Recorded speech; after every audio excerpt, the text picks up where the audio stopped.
Hi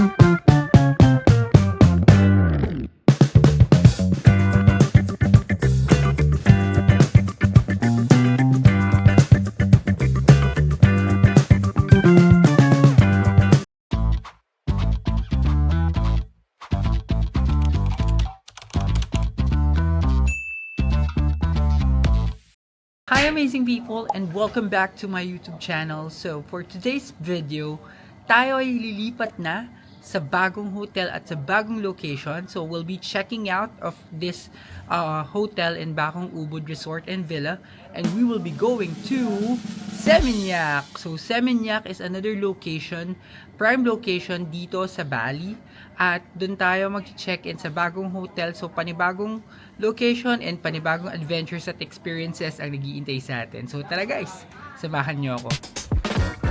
Okay guys, so bago ang lahat, pababa kami ngayon para mag-breakfast. First time namin matatry yung actual breakfast nila kasi for the past couple of days, laging breakfast box lang kami dahil nga nagtutour kami.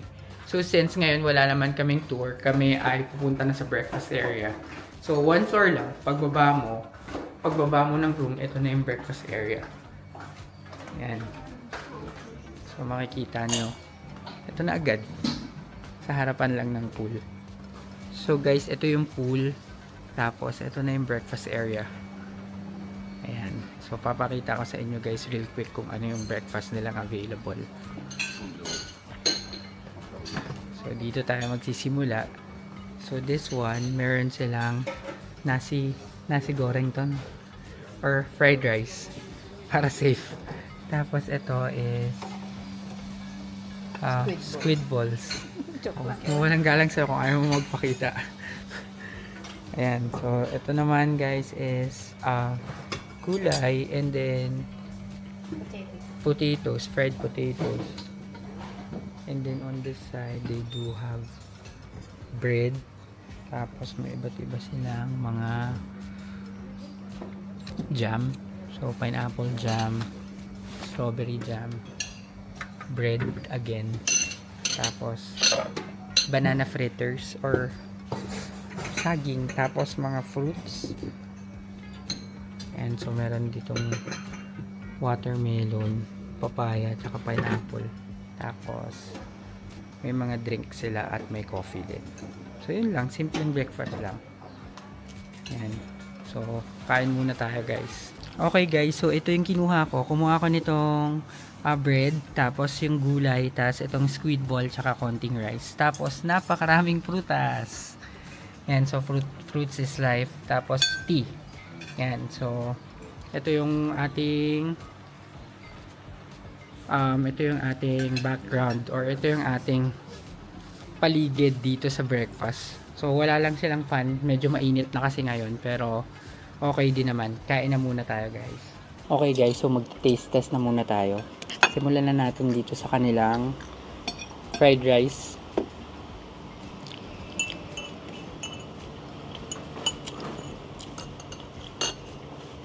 Okay, yung fried rice nila parang yung regular lang na fried rice. Makulay lang, tsaka may mga gulay. So ito namang squid ball ba to? Legit. Okay, try natin to. Diba?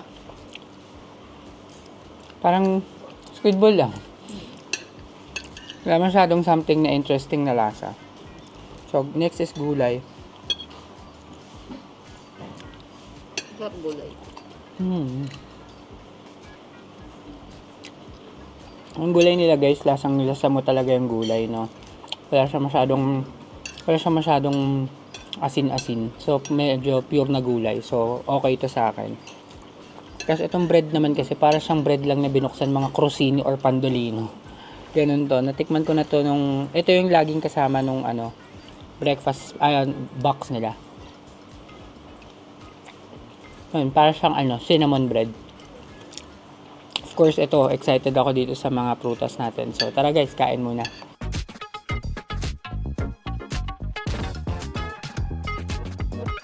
Okay guys, so tapos na kami mag-breakfast and pabalik na kami sa room.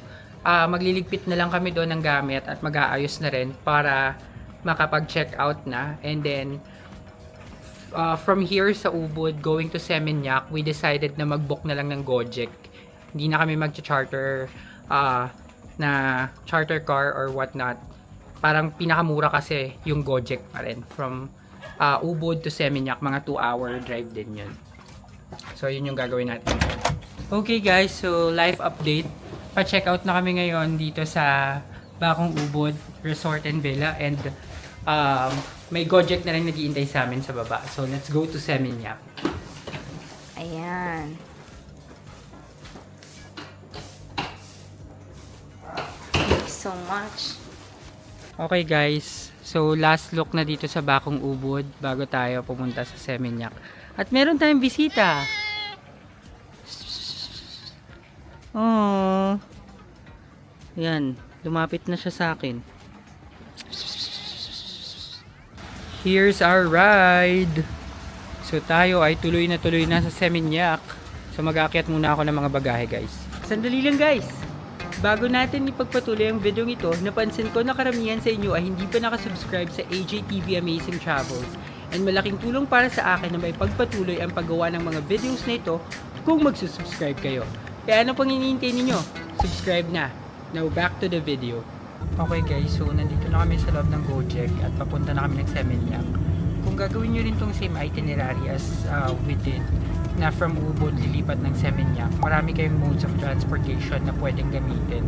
Of course, number 1 itong ginawa namin, which is Gojek. Kasi nag-compare ako ng price sa Grab tsaka sa Gojek. Parang nasa 100,000 rupiah yung difference niya. So, malaking tipid kapag Gojek. And pwede rin kayo mag-book ng chartered car sa Klook. So, yung chartered car, pwede nyo siyang i-rent na driver for 6 hours. And then, i-drop off nyo na lang kayo sa Seminyak.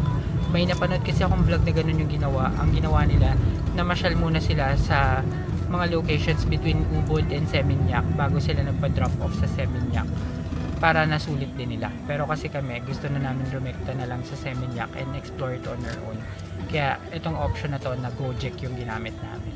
Okay guys, so nandito na kami ngayon sa Alea Hotel, Resort and Spa. And papasok na tayo guys para mag-check-in. So pakita ko lang sa inyo yung lobby. Ayan, so malaki yung lobby area nila guys. May mga couches dito sa labas. Tapos syempre dito yung check-in area. So check-in muna tayo. Hello, check-in. Check-in for under name? Amiel Velasco. Right now, yeah. Email. Yes. Okay guys, so naka-check-in na kami dito sa Alea Hotel and papunta na kami sa room. May mataas lang na staircase dito guys. Papakita ko lang sa inyo. So kung may dala kayong luggage, ayun yung luggage namin. Tutulungan naman nila kayong iakyat daw yan dito, papunta dun sa room ninyo. At yung room na pinili namin is nasa first floor lang. May pool access yun. Kasi gusto namin may experience na rekta sa pool. Tapos kapag you'll be staying here for more than 3 nights, meron kayong libreng ganito. May chips na libre. Ayan, which is 30,000 rupiah to. Pero libre lang daw to ngayon sa amin. And meron din silang security deposit na 100,000 rupiah. So, yun lang yung mga things to know or good things to know dito sa Alea kapag mag-check-in kayo dito. So, maya-maya lang mag-room tour na tayo. Okay guys, so papunta na tayo sa room ngayon. So, ito yung reception area kanina or lobby. Tapos dito, pababa ulit papunta sa room. Sa first floor lang yung room namin guys. So, thank you so much. So, papakita ko lang sa inyo guys yung pool area. Ito yung pool area guys. Tapos, diretso lang tayo para makita lang natin yung pool. Alam ko isa dito sa mga to yung room namin. So, ayan. Ito yung pool area guys. Meron silang long pool. Ayan. So, ang ganda no? Maganda rin to kasi nakita ko to sa TikTok. Panalo naman. Tsaka mura lang to guys. Compared dun sa mga ibang hotel. So, ngayon let's go to the room. 108. So, room number 108 kami. Lalakad lang kami. Akin na yung isa. Ayan. So, punta tayo dire-diretso dun sa room. Nakatulog ako sa biyahe kaya hindi ko napansin nung nandito na kami. Napakatahimik guys dito. Sobrang tahimik. So yung mga room sa taas, wala na siyang full access syempre. So ito na tayo, room 108. Ayan. So room tour lang. Sabay-sabay natin makikita tong room. So pagpasok mo sa right side, merong malaking mirror, tapos sa baba niya merong faucet. Dito yata yung toothbrush area. Tapos sa left side naman, nandun ito yung toilet and bath. Walang ilaw. Ayan, so toilet and bath. Maliit lang siya. May shower, hot and cold naman. Tapos malamig yung loob, malamig yung aircon. Tapos, balik tayo dito. Pag diretso mo ng konti, ito na yung bed. Ayan. Tapos, merong couch dito. Tapos, sa kanan guys, merong TV. Tapos, dito may complimentary bottled water, coffee, and tea. Ayan. Tapos, meron din palang mini fridge dito guys. Ito. Yan, may mini fridge din dito. Tapos, yung pinaka-exciting part is yung pagbukas mo nitong room, may door. Tapos, bubuksan mo lang. Ito na yung pool. So, may access directly sa pool itong ating room. So, yun yung magandang part. So, and then, nakalimutan ko lang guys na dito sa kabilang side guys, pagpasok nyo ng pinto, nasa left side merong closet. Yan, may safe dito. May safe, tapos may mga slippers, tapos merong hangers. So yun lang yung quick room tour natin guys. Mag-settle in muna kami at babalikan ko kayo maya maya.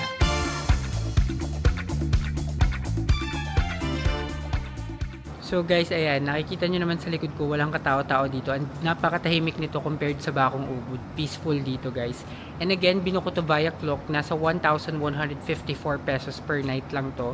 May pool access na. Pero kung gusto nyo mas makatipid, sa second floor or third floor, no pool access, direct pool access. Nasa 1,000 pesos lang siya per night. And syempre, nagpicture-picture tayo dito.